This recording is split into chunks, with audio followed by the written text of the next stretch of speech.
Cuando tenía 20 años más o menos, luego de haber dejado la escuela y de haber perdido un trabajo de medio tiempo que tenía, tuve que buscar empleo de lo que fuera. Fui al centro a solicitar en algunas oficinas, pero parecía que no iba a tener suerte. Luego de varios lugares, caminando a tomar el transporte colectivo de vuelta a casa, me topé con un letrero frente a un teatro que parecía abandonado. El lugar lo conocía por nombre, pues lo llegaron a mencionar mis padres. Y ahí se solicitaba un velador que estuviera en el lugar 4 días a la semana. En ese momento marqué el teléfono e hice todo por conseguir ese trabajo, pues para el fin de la semana ya no habría ni cómo comer, ni cómo pagar las deudas. El lugar había sido un cine por ahí de los 60s, de esos cines de antes enormes que parecían más bien teatros. Un incendio donde murieron algunas personas obligó a una remodelación completa, y poco después lo hicieron un salón de baile. Un triángulo amoroso con una hermosa chica y 2 hombres peligrosos que se peleaban por ella llevó a una pelea campal en el lugar, donde nuevamente hubo varios muertos. El salón se clausuró y desde entonces se utilizó algunas veces para eventos privados y luego ya no tuvo utilidad. Lo dejaron de caer, prácticamente parecían ruinas, pero el dueño por alguna razón seguía pagando porque lo cuidaran día y noche los 7 días de la semana. Todo esto me lo explicaron antes de mi primer día de trabajo. Ese día, el primero que trabajé ahí, estuve a punto de no terminarlo. En cuanto oscureció y la calle empezó a quedarse vacía, me di cuenta de que la electricidad no funcionaba en ese lugar. Y poco después escuchaba como unos pasos parecían empezar a recorrer el enorme salón al centro del lugar. Cuando me atreví a gritar, a preguntar quién andaba ahí, los pasos callaron. Pero segundos después volvieron a caminar. Es importante aclarar, ya alguna vez me había pasado algo paranormal en casa, cuando vi a mi abuela muerta en su cuarto, el mismo día que falleció. Pero en aquella ocasión, al pasar por la puerta y gritar de la impresión, la imagen de mi abuela ni siquiera parecía darse cuenta de lo que ocurría, de que yo estaba ahí. Pero esta vez estaba aún más aterrado, porque lo que fuera que estuviera ahí en el lugar conmigo podía escucharme. Sabía que yo estaba ahí. Los días pasaron y aunque me moría de miedo cada noche, la necesidad me obligó a aguantar. Aunque todas las mañanas me iba, sin dormir, a buscar algún trabajo, el que fuera, para ya no seguir ahí. Había pasado una semana cuando además de los pasos se escuchaba cómo movían cosas del lugar, como si empujaran los muebles viejos cubiertos por mantas blancas que llenaban el espacio. Desesperado, le grité: «Haz lo que quieras ya, no te tengo miedo». Hubo un silencio particularmente largo. La noche era muy oscura y apenas podía iluminar con mi pesada lámpara, que parecía que se estaba quedando sin baterías. Cuando me disponía a dar media vuelta para salir del salón, escuché una respiración a mis espaldas, acercándose.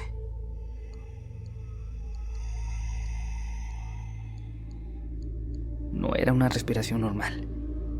Era una exhalación prolongada, como si alguien estuviera sacando el aire muy despacio, intentando alargarlo. Antes de poder reaccionar me quedé congelado, hasta que el sonido estaba ya demasiado cerca y sentí ese aliento en la nuca. Cerré los ojos y salí corriendo sin siquiera pensar en ver lo que estaba detrás de mí. Pasé el resto de la noche cerca de las taquillas del viejo cine, solo separada por unas rejas viejas de la calle. Me moría de frío porque mi chamarra se había quedado adentro, pero no entré hasta poco después de las 6 de la mañana, cuando ya había luz suficiente.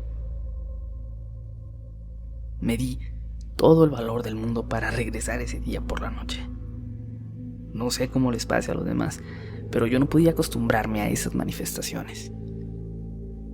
Esa noche estuvo más tranquila. Escuché algún sonido dentro, pero revisé y no había nada. Me dijeron que habían cambiado las pilas de la lámpara, pero yo la veía igual de débil que siempre.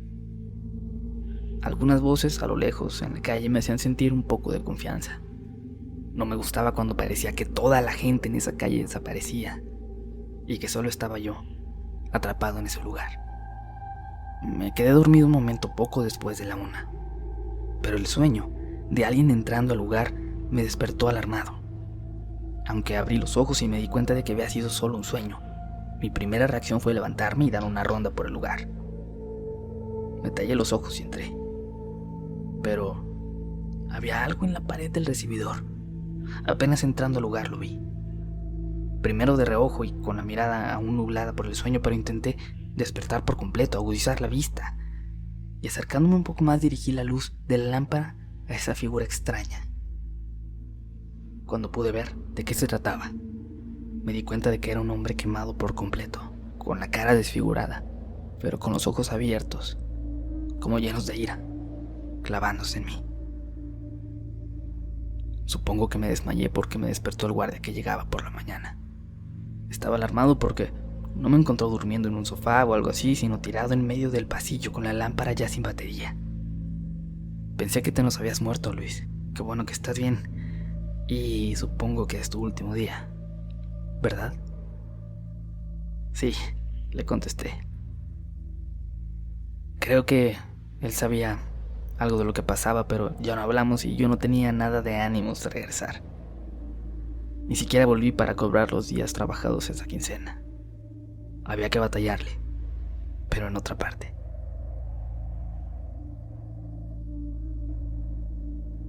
Cuando recién nos casamos, mi esposo trabajaba como guardia de seguridad.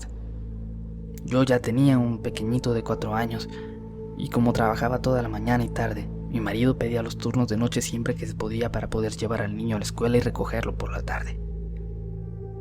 Le tocó estar en ese tiempo en lugares que uno pensaría eran tenebrosos y a muchos les daría miedo cuidar, como en un hospital, en una funeraria al lado de un cementerio, o en un hotel que parecía abandonado por los pocos clientes que lo visitaban. Sin embargo, la única vez que le ocurrió algo paranormal fue cuando trabajó en un lugar que parecía totalmente inofensivo.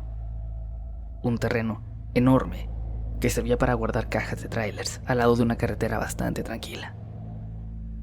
Al principio le daba miedo que había una gran cantidad de lechuzas por la zona, y aunque él no tenía ninguna creencia paranormal o religiosa, de hecho era completamente ateo en ese tiempo, su mamá siempre le dijo que las lechuzas eran mensajeras del mal. Un pensamiento que no entiendo, pero que mucha gente en ciertos pueblos sigue teniendo. Al final se acostumbró a ellas, y eran el único sonido que escuchaba ya entrada la noche, hasta que los demás pajarillos comenzaban a cantar cerca del amanecer.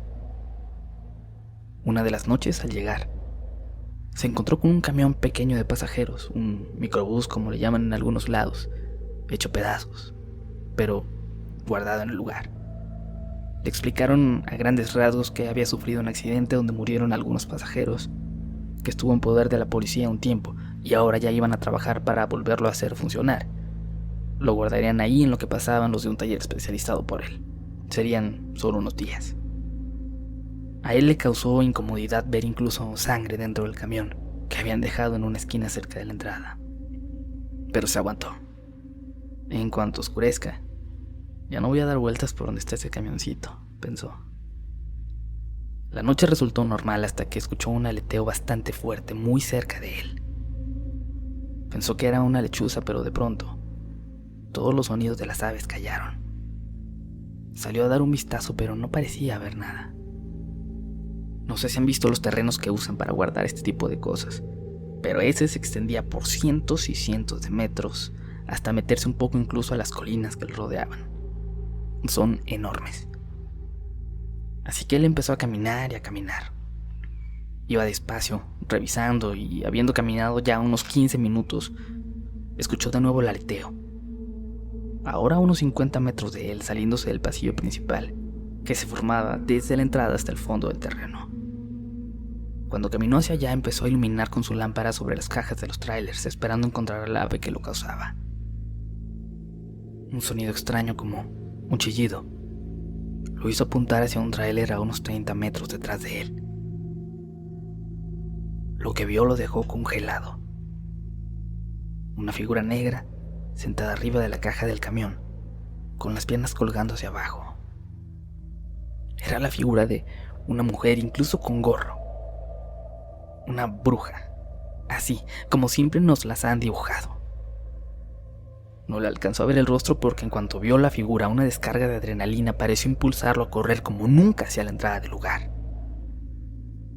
Cometió el error de no llevar el radio porque pensó que solo buscaba un ave, así que tenía que llegar hasta la entrada para poder pedir ayuda. Un aleteo pareció pasar por encima de él y dirigirse hacia las colinas. Después de unos minutos, ya empapado en sudor, llegó a la entrada, pidió la presencia de la policía porque no tenía armas más que un gas pimienta y esperó. Un sonido en el camión accidentado le llamó la atención. Cuando volteó hacia él, una figura dentro pareció agacharse de pronto, ocultándose de su vista. Tomó su lámpara, su gas, y lentamente comenzó a caminar hacia el lugar. Al final de cuentas era su deber proteger todo lo que se encontraba dentro de ese terreno. Llegó hasta el camión y empujó con cuidado la puerta. Cuando entró, de espaldas a él pudo ver la figura de la bruja, devorando lo que él juraba parecía ser un niño. No lo pensó y lanzó toda la descarga de gas y se abalanzó sobre la mujer. El gas y unos aleteos lo cegaron y no pudo ver nada, pero sintió como si un ave enorme se alejara de él. Salió corriendo hacia la calle donde lo encontró una unidad de la policía que al verlo lleno de sangre se dispuso a revisar el interior del lugar. Les dijo que había algo en el camión accidentado. Lo único que encontraron fue un tecolote enorme a medio devorar. Los policías también se confundieron. ¿Qué tipo de animal pudiera cazar un tecolote, además tan grande, con esas garras enormes, y llevarlo a devorar justo ahí? La explicación más lógica que a alguien se le ocurrió fue que algún loco, alguien cegado por las drogas tal vez, había encontrado al tecolote moribundo y trató de alimentarse de él. Con esa cara que tienen ustedes ahora, mi esposo y el otro policía miraron a quien se le había ocurrido esa explicación. Pero en realidad no había una forma lógica de entenderlo. Por el ataque le pusieron un compañero a mi esposo el resto del tiempo que estuvo ahí. Y me parece que incluso después el lugar ya siempre estuvo protegido por al menos 2 personas por las noches. Después mi marido pasaba las noches muy tranquilas cuando lo rodeaba el sonido de las lechuzas. Pero cuando se callaban salía y comenzaba a mirar hacia lo lejos. Y a veces le parecía ver la figura de una mujer de negro sobre los trailers al fondo del terreno.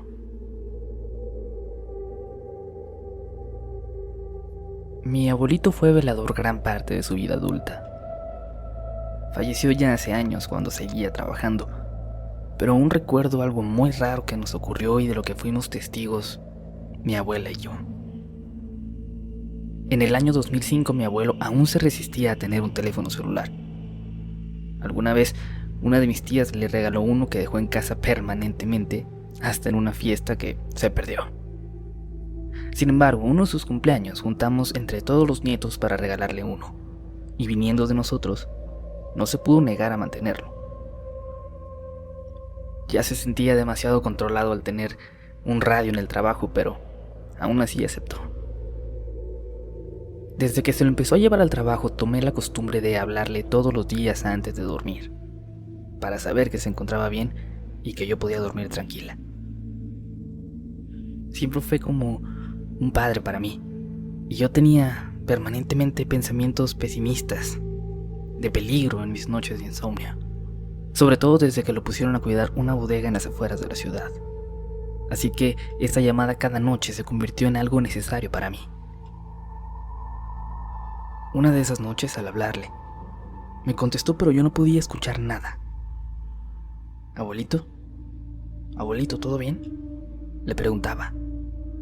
Pero no podía escuchar nada del otro lado de la línea. Como el tiempo de la llamada seguía corriendo, supuse que se trataba de una falla en el teléfono.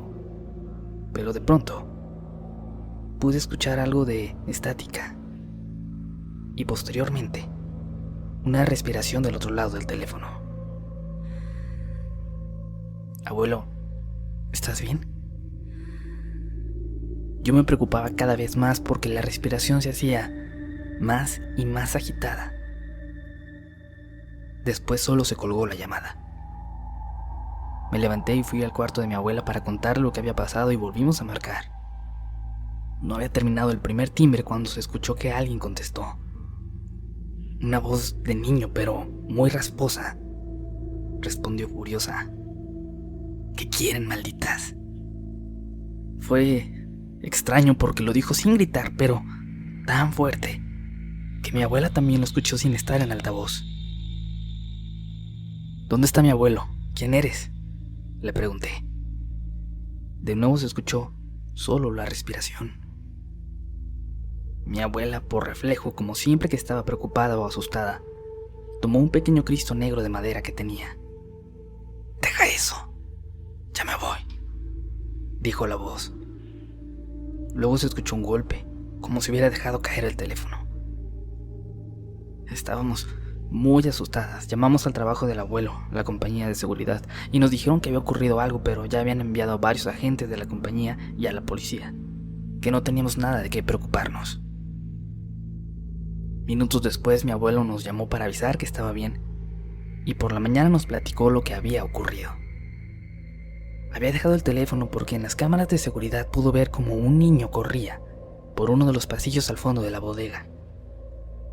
Salió apresurado a revisar de qué se trataba, pensando que había entrado acompañado de alguien más para robar, y alertó a la compañía por radio. Siguió buscando por todos los rincones cuando llegó su supervisor y lo auxilió en la búsqueda. Algo apenado mi abuelo porque pensó que lo había imaginado y que lo iban a atribuir a ser el trabajador de más edad en la plantilla, notó de repente que su supervisor se quedó completamente callado y con una expresión como si hubiera visto al mismo diablo. «¿Qué le pasa, señor?», preguntó. «Un niño acaba de salir corriendo de la caseta de seguridad», le dijo, señalando a la pequeña oficina donde estaban las cámaras y donde mi abuelo había dejado su teléfono. Llegaron más empleados de la compañía de seguridad y algunos policías. Entre todos revisaron, pero no encontraron absolutamente nada. Nosotras nunca le dijimos al abuelo que alguien o algo nos había contestado su teléfono.